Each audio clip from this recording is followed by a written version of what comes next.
Welcome to the latest episode of the Catalyst Health, Wellness, and Performance Podcast. I'm your host, Dr. Bradford Cooper, and today's episode will take us inside the brain, covering handwriting to headaches, brain health, and much more. Our guest is none other than Dr. Deena Kuruvilla, a board-certified neurologist and headache specialist at the Yale School of Medicine, who is also a specialist in complementary medicine. She speaks regularly around the country and captured our interest after being quoted in multiple national publications, including the Wall Street Journal, U.S. News, and the Huffington Post. Our conversation today is quite fascinating as we take a deep dive in the various treatments for headaches that influence so many people, but we don't stop there. We also discuss how journaling can positively influence learning and memory, whether there's a value in those Sudoku puzzles, and much, much more. If you are looking to pursue your health and wellness coach certification before the national board requirements change, our August training will be your last chance. Now, we've been saying July, but the MBHWC just extended one of the requirements that will now allow our August attendees to comfortably meet that new timeline that they've set out. If you have questions, you're saying, wait, what? What's this national board? Or yes, I've been thinking about doing that. Just reach out to us. Happy to set up some time. Won't go into it now. Our email is results@catalystcoachinginstitute.com, and we can set up some time to talk through your specific situation. Or feel free, visit our website for initial coaching resources, catalystcoachinginstitute.com. And you can now pop over to the YouTube coaching channel, which is literally youtube.com/coaching channel, and find a growing library of freely available video resources as well. Now it's time to join Dr. Deena Kuruvilla as she discusses headaches and brain health on the latest episode of the Catalyst Health, Wellness, and Performance Coaching Podcast. Well, Dr. Kuruvilla, it's so good to have you join us today. Thanks for making time in the midst of your crazy schedule. Thank you so much for having me, Dr. Cooper. So, a lot to unpack here today. You bring so much to the table in terms of the insights for this group. Maybe a good place to start would be just give us the basic lay terms, some of the key components of the brain, the functions of those pieces. Just give us that baseline so we have something heading into the conversation. Absolutely. So I have to start off by saying that the brain is extremely complex. The brain is responsible for so many different functions throughout the body. It's responsible for producing thoughts. It's responsible for storing memories. It's responsible for us speaking right now, for producing speech. And it's responsible for every movement that we perform, from picking up your cup of coffee to riding a bike outside during quarantine. In addition to all of these important things that the brain does for us, it is also responsible for so many important organs in the body. It's responsible for breathing. It's responsible for making your heart function. It's responsible for your stomach and for, that the gut-brain connection that more research is being done right now. And for me personally, I am a headache specialist and a neurologist. The brain is also responsible for producing pain specifically. Okay. And people have just perked up and they're thinking, oh, wow, this is going to be a good one. A little background though, how did you decide to make this your life's work? Were there some catalysts in your life? Was there a story that led you to saying, this is what I want to do? So I always knew that I wanted to help people for sure, but I didn't always know that I wanted to work with the brain. I think that developed over time, just after learning kind of the complexities of the brain and having had migraine myself in my lifetime. It's a condition that I can definitely relate to. Neurology in general is an extremely interesting field because way before my time, the mantra was diagnose and adios. The reason for that is because neurologists really couldn't do much to help patients back in the day. They would be able to diagnose a condition, but there were very limited treatment options available. So now that has completely changed. There's a completely new era for neurology, and there are so many major treatments now for migraine for multiple sclerosis, for Alzheimer's disease, for Parkinson's. And so many things have developed in such a short period of time that just makes it incredibly interesting. It's a treatable field right now. It's no longer diagnose and adios. That's very fascinating. Our son actually thinks he's taking a SimCats here in the next month, and he's thinking neurology maybe toward the top of the list. So this has got my attention even more than I thought it would. So very good. So there's been a growing interest in brain health, obviously, in recent years. Some of that, the prevalence of Alzheimer's, but it goes a lot further than that. Can you share some of the keys you've discovered to optimizing the health of our brains over the last several years? Absolutely. So there's two major things that we can all do, I think, to optimize brain health. There is prevention, and then there's managing. So prevention is extremely important, especially while we are all on this lockdown in the middle of this pandemic. Prevention. So physical exercise, aerobic exercise is extremely helpful for keeping up brain health. Just 30 minutes of aerobic exercise a day, getting your heart rate up and really getting the blood pumping can be extremely helpful. Avoiding tobacco, using alcohol, illicit drugs are certainly important in trying to optimize your brain health. Sleep is such an important thing right now, right? When now our work is kind of leaking into our home life, as many of us are now working from home.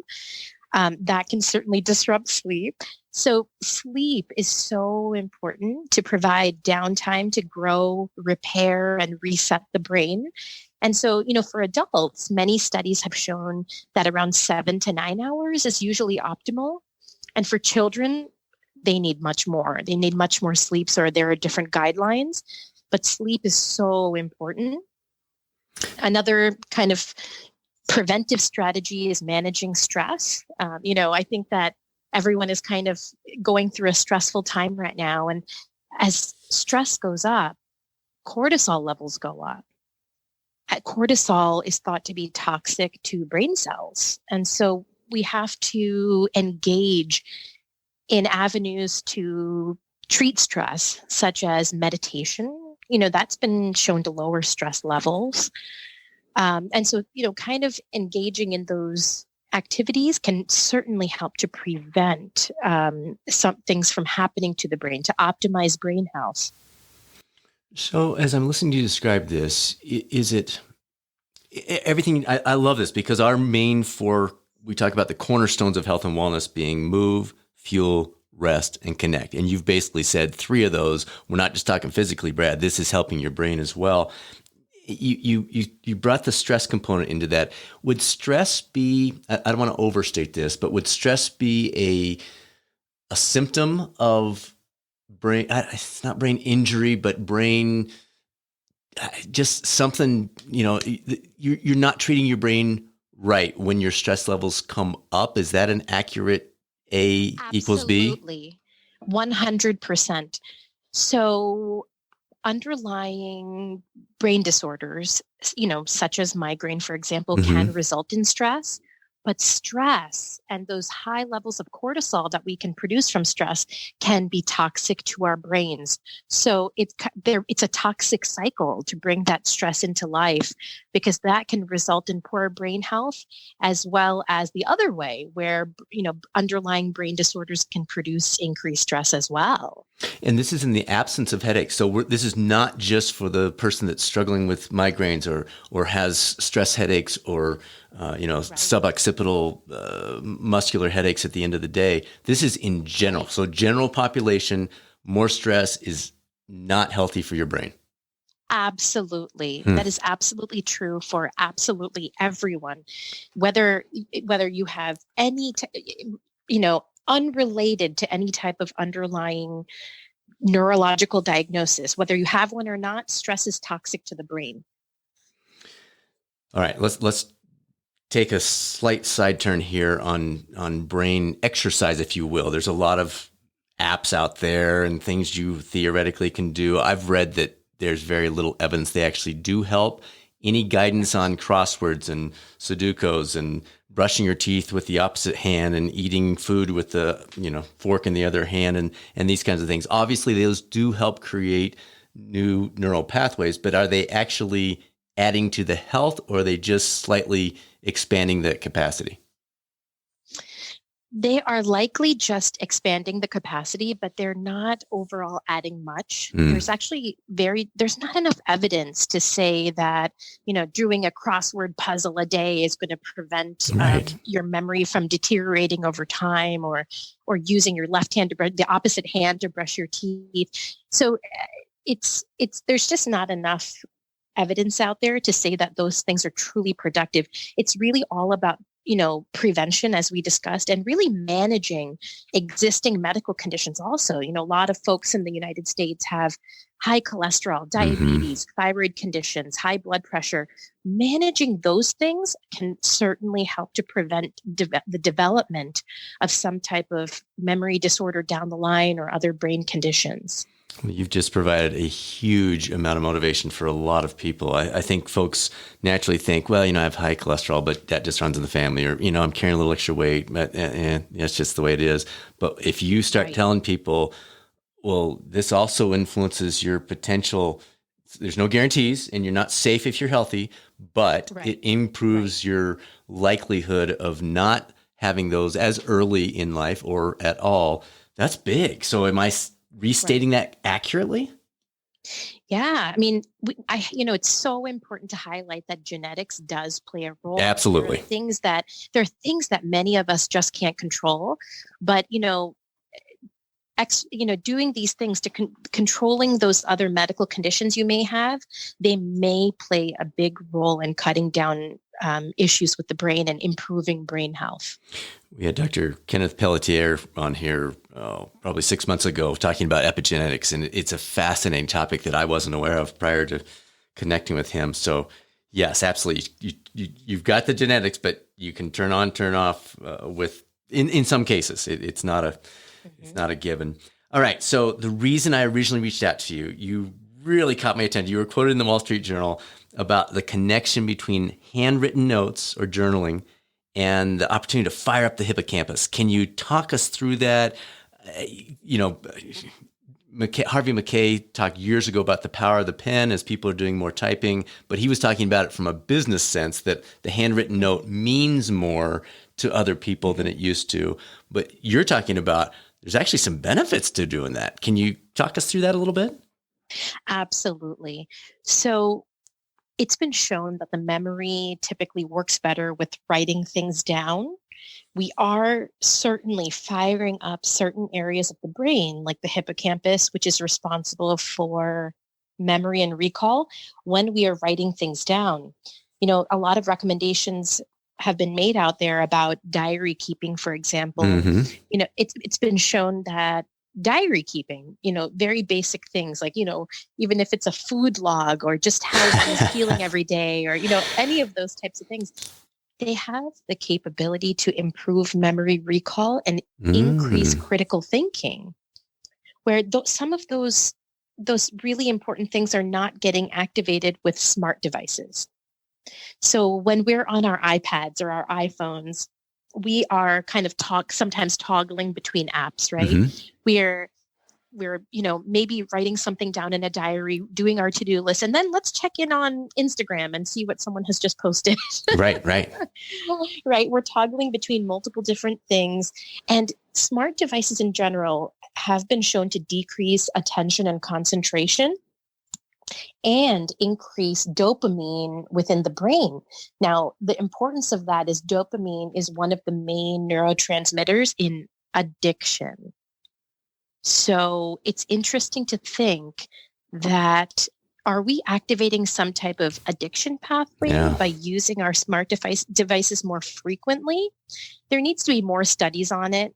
There's not enough evidence on that yet, but dopamine specifically, that addiction neurotransmitter, has kind of been shown to go up with smart devices. So that's very interesting. It is interesting. And it just pops into my mind. You think of, they talk about entry-level drugs. You start with this one and that can lead to this one. Is there any research to date showing the more of being the smart devices, the increased use of alcohol or drugs or those kinds of things, or is that more hypothesis at this point? That's more hypothesis at this point. It would be really interesting to study. Yeah. Huh. Interesting. Okay, you said this is handwriting. So if I'm typing a journal, so if I keep an electronic journal, that's different than if I literally have my journal, I grab my pen, I sit down and I write. And it's because when I'm typing, I'll go back and forth, or even if I were to devote, let's say 30 minutes sitting there typing specifically, not touching Instagram, not grabbing my phone, still the handwritten has a bigger impact on the hippocampus and the way the brain functions. Yes, absolutely.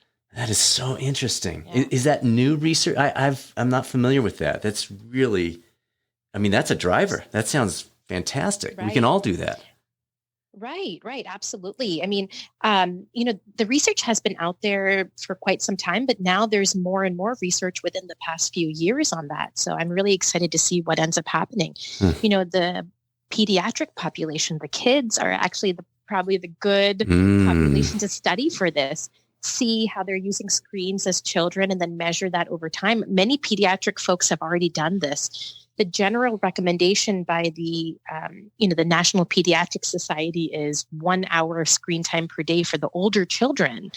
So, a lot of us our pediatricians tell us that, and we try to implement that in our children.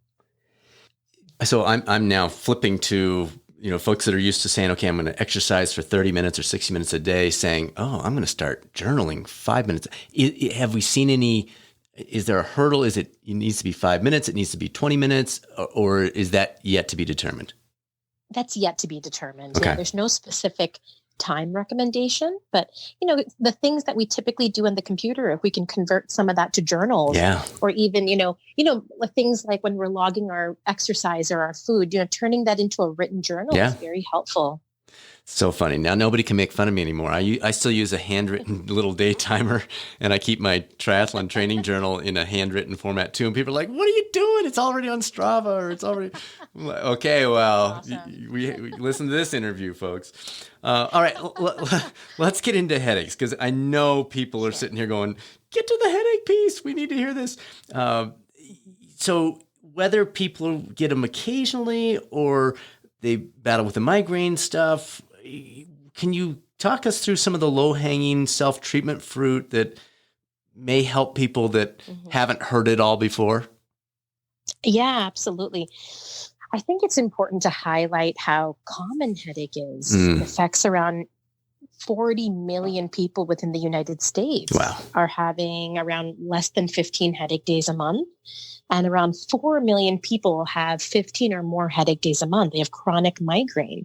So it's extremely common. I think it's really important to say here, we've just spoken about screens, right? And having screen time. Screens are a trigger for a lot of people with migraine. Folks, especially now, who are on the screen for hours at a time, 12 hours a day, they're having a big uptake in headaches. There's a lot of medical effects, medical conditions that can happen as a result of increased screen time. And for folks with migraine, that's a huge issue. As far as managing headaches go, migraine is the most common headache disorder in the United States.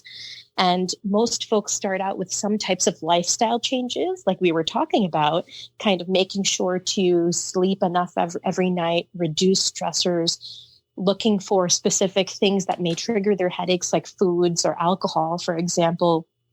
And then they're really wanting to consult with a physician, whoever manages headache, to talk about how frequent the headaches actually are by keeping a headache diary, and then discuss, the appropriate treatments. I can remember my background. I was a physical therapist for 25 years. And I remember early in my career, I started getting these headaches every afternoon, and I went to the extreme. I'm like, oh my gosh, I've got a tumor or something.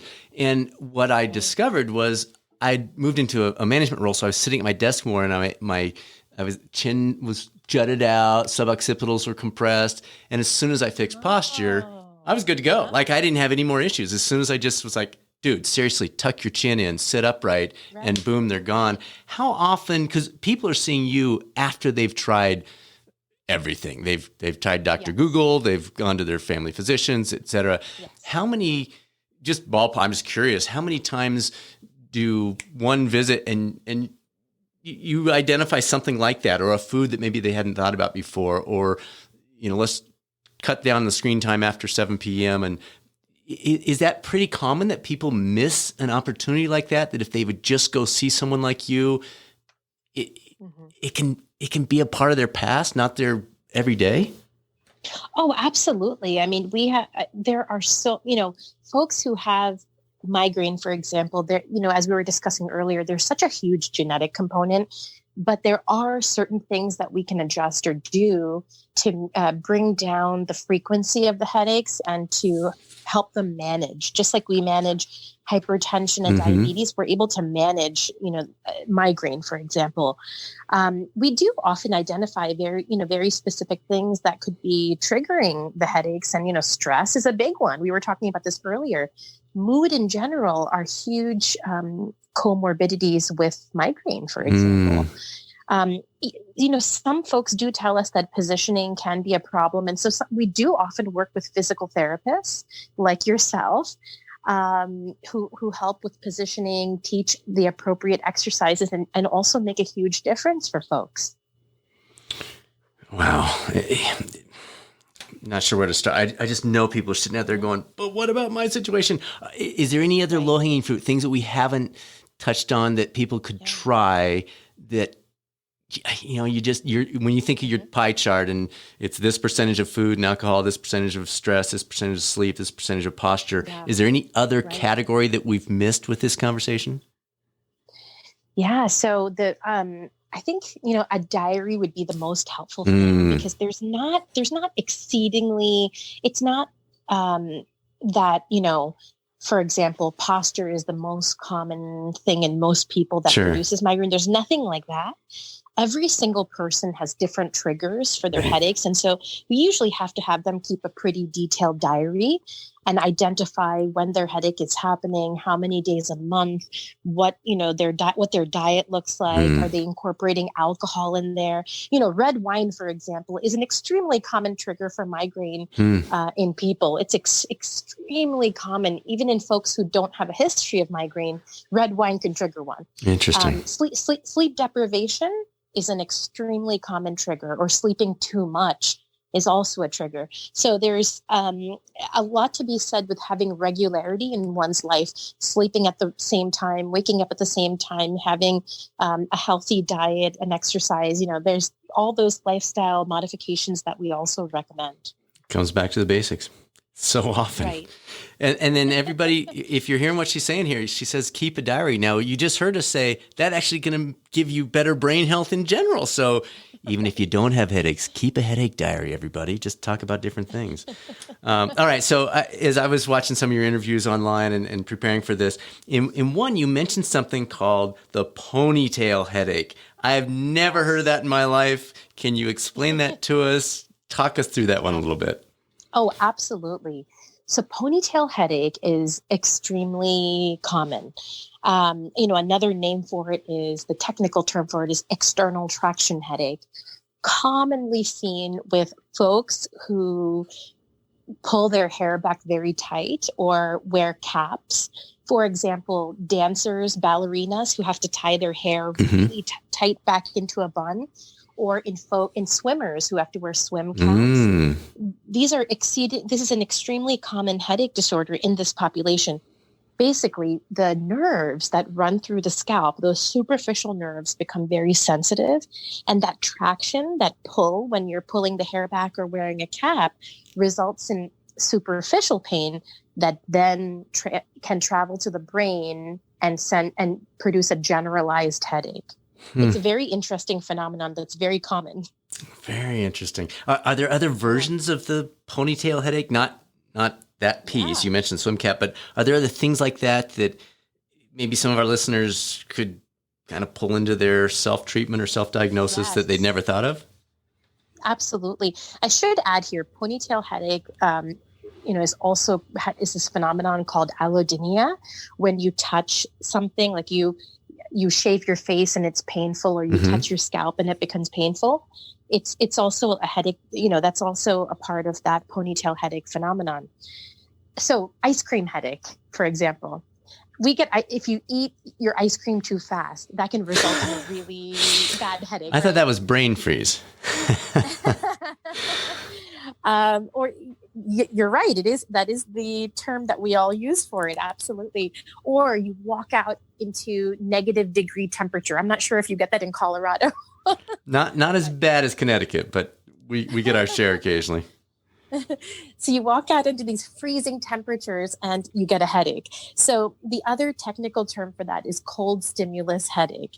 It's basically a headache that's produced by extremely cold temperatures that are either applied to the outside of the head or are inhaled or consumed, like with ice cream.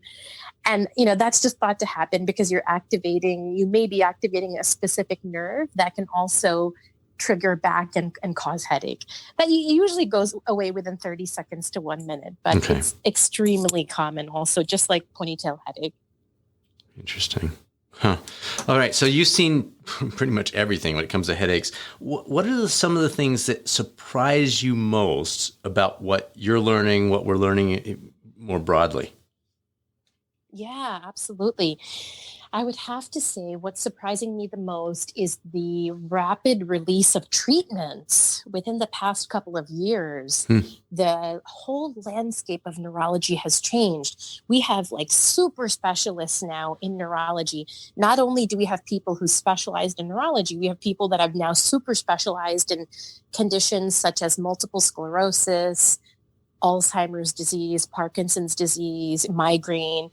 And in each of these categories, there are many treatment options now. That's why we need those super specialists because, for example, in the headache world, we've had all the, for the past, however, 30, 40 years, we've always used medications that were not developed for headache to prevent headache. And within the past year and a half, we've had 4 new migraine-specific preventive treatments released.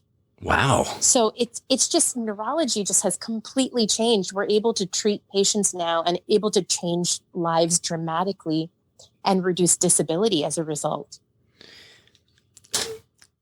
This is so fascinating. Okay, so with things like ibuprofen, aspirin, those kinds of things, for an athlete, the recommendation is if you don't need it, don't use it because it literally delays your healing rate. You don't heal as quickly if you have some, quad pain from a hard ride or whatever. Is there any correlation to that with headaches? Should people say, well, it's a 4 out of 10, so I think I won't use it today. Okay, now it's an 8 out of 10. I don't have a choice. I need it. Any guidance on ibuprofen, aspirin use on I don't want to say regular basis, but for headaches? Right. Absolutely. So the rule of thumb is we consider aspirin and ibuprofen, those families of medications, rescue medications. Okay. So those medications that we use as needed for headache. We recommend overall limiting it to 2 days a week if possible. We recommend not using it over 2 or 3 days a week, often because 2 reasons. One is because of the side effects from it, as you correctly stated. And in the headache world, we also have to worry about medication overuse headache. So using over-the-counter medications, ibuprofen and its cousins, for example, can result in more daily and frequent headaches and more severe headaches. Yes, absolutely. Interesting. Right. So if one is having headaches that frequently, they probably need to be discussing some type of medication to prevent headaches overall. Excellent. Glad we got into that. Okay, so just a couple questions left. Future of brain health. Sure. We'll kind of peer into the crystal ball for us. You're seeing so many more things that we have no idea are even going on. We try to avoid the headlines here, so we're gonna have you kind of peel back the curtain for us a little bit. What do you see coming down the pike? What can people be looking forward to? Keep their eyes open for? Oh yeah, I think the biggest thing is treatment. I think that the treatments are booming in brain health right now. And I think that, in I'm hoping somewhere down the line, we're going to start seeing some cures for conditions. I think that would be really amazing. I hope that's, in my lifetime. I think that's the biggest thing. We're also seeing a big boom in the imaging industry. I think that the imaging studies we have, MRI, for example, we're getting more and more advanced imaging modalities to provide more accurate diagnosis for people. So that's been changing. That's been changing rapidly also. When you talk about cures, are we talking about medications? Are we talking about different surgery things they can do on an outpatient basis? What is it, a combination of these things? What are we seeing? I think it's going to be both. I think it's going to be a combination of things, and I should say cure or extremely good management. There are neurological conditions now that we have surgeries for that are helpful for managing conditions. We have deep brain stimulation where they place the stimulator inside the brain to manage conditions. That in conjunction with medications, I think we're going to get to a point of wonderful, hopefully really good management for the patients. You just sparked another question that a lot of other folks will be interested in. So there are some different companies coming out.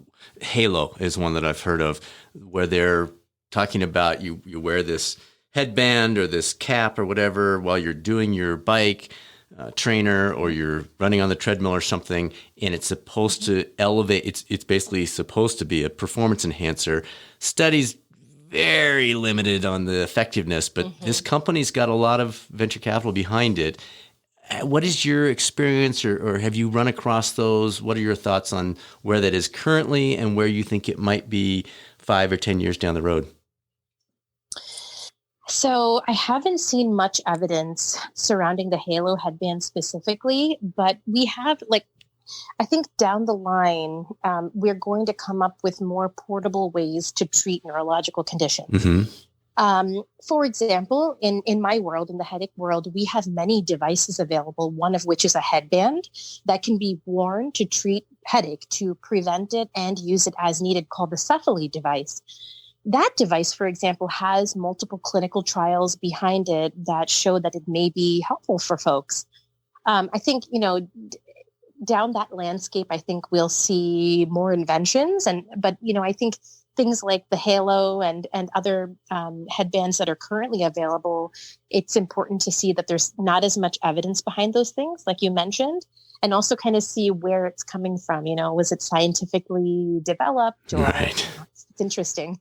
Oh, yeah, that to be continued on that one. All right. Well, last question. Any final words of wisdom? Just want to kind of make it wide open. Anything that I haven't brought up, things for people that are trying to improve their own health and wellness, or maybe they're a coach or they're, in a parent role or anything, or let's even walk down the Alzheimer's door here. Is if any advice on that realm that people can be helping their parents, or their parents listening to this can say, you know what, I didn't think about that, beyond the general health and wellness components you mentioned earlier. Right. So I have to say that this is a challenging time for everyone. Everyone is on edge right now. And there is a huge component of anxiety. And we're seeing many more cases of depression right now, whether that's with, people within the community, essential workers, like our local grocery store workers, postal workers, healthcare providers. Everyone right now, as from what I'm seeing within the community and observing within different studies that are available, everyone is on edge during this stressful time. And so the one thing I have to say is that we are seeing neurological conditions and other medical issues manifest from anxiety and depression.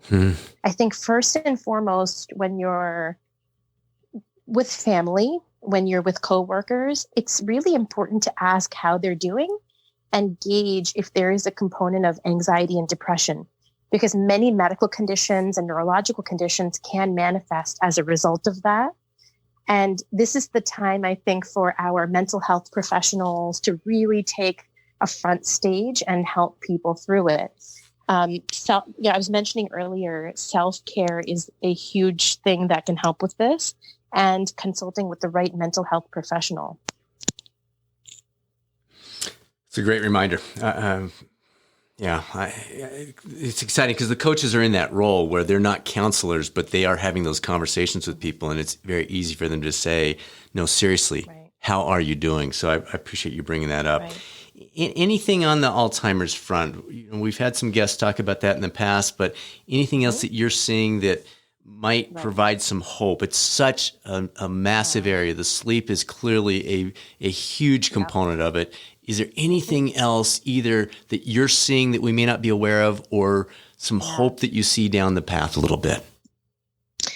So there are drugs that are being studied for the treatment of Alzheimer's disease. There are IV treatments that are being studied, but currently our options are a little limited. We have medications that are used to manage the condition, Aricept and Namenda, but we don't have a robust medication that makes the dramatic difference that we're looking for, unfortunately. So I think it's a challenging for a person with Alzheimer's and with a family member who's caring for them. It's important to, we were talking about this earlier, to provide frequent reminders to your loved ones with Alzheimer's, frequently reorient them, and also check in with them about what you mentioned earlier, their mood, sleep, and how things are generally going. The biggest hope right now is that, things are being studied specifically for Alzheimer's disease, and we can hope that something is going to be promising and can be offered to folks. Very good. Dr. Kuruvilla, I really appreciate it. How can people follow you, keep track of what you're working on, those kinds of things? Do you have a Twitter handle? Do you have another realm of communication you'd like to highlight for us? Sure. So I'm actually on the Yale Medicine website. Okay. If you just type in my name there, Deena Kuruvilla, I pop up right there, and you can find me there. Perfect. Well, again, really appreciate it. Know you have a lot going on, and thanks for taking time out to chat with us.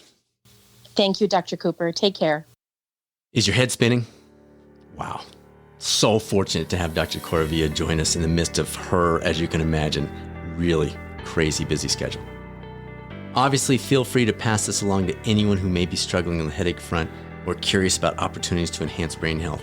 She provided so many great insights.